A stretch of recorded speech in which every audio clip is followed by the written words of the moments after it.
Let's talk about supplements in a classic sense. First of all, given, our current climate and the quality of food, do you feel like people these days need supplements, or if they're eating a certain way, they can get by with just food? What are your thoughts on that? Great question, Jesse. So, yeah, I've been in the supplement space since 2006, and I will say that most people generally benefit from supplements. And in a general sense, I'm a big fan of taking vitamin D with vitamin K, K2 specifically. So, a lot of people, even if they go outside, maybe your listeners are different, but people are putting on sunscreen, they're covering up. So vitamin D, vitamin K, very beneficial. Magnesium has a lot of benefits, especially if you're doing the things that we're talking about. If you're sweating, if you're exercising, if you're going in the sauna, you're sweating out magnesium and zinc, and let alone the fact that our soils are not in the same condition as they were several hundred years ago and so forth. So that's, I think, important. I'm a fan of creatine. I know creatine has this perception that it turns you into a bodybuilder and all this. Well, it's involved in cellular hydration, and it helps with ATP synthesis and replenishment during exercise. So women generally tend to have lower creatine levels than men. So I do recommend supplementing with creatine, especially if you're interested in exercise.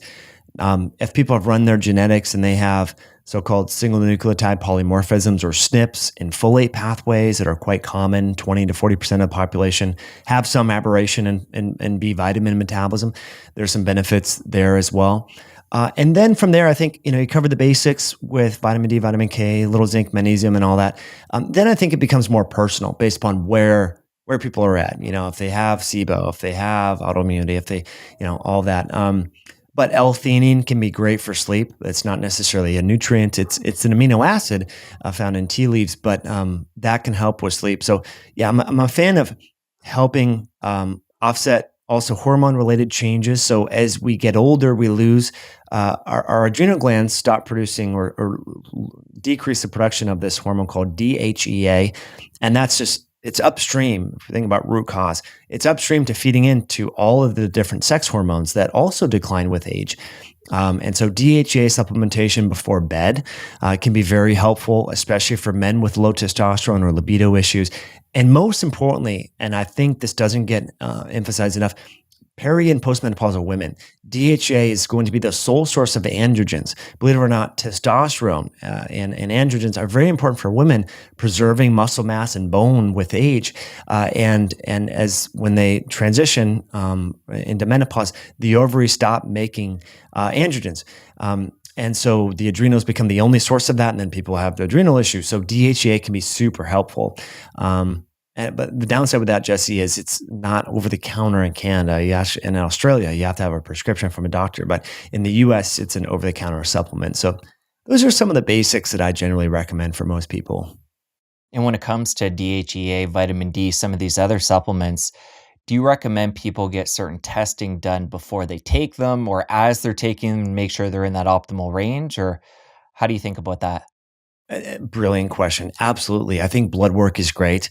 And so I've done a ton of free videos on how to analyze blood work, just your standard Chem24 and CBC and differential that you would get from a doctor anywhere in the world, can give you some insight into overall metabolic health, can indirectly tell you if you need B vitamin support or DHEA, for example, hormone support. So yeah, I think testing is a good way, but also looking at symptoms. There's classic symptoms of thyroid issue, right? Where you're constipated, losing lateral third of your eyebrow, wake up with morning fatigue. So pairing, again, symptoms with labs, because sometimes just having labs but no symptoms doesn't warrant supplementation. So I think the labs are good, every 20 or 18 to 24 months if you're under 40, and then maybe every year to 18 months over 40.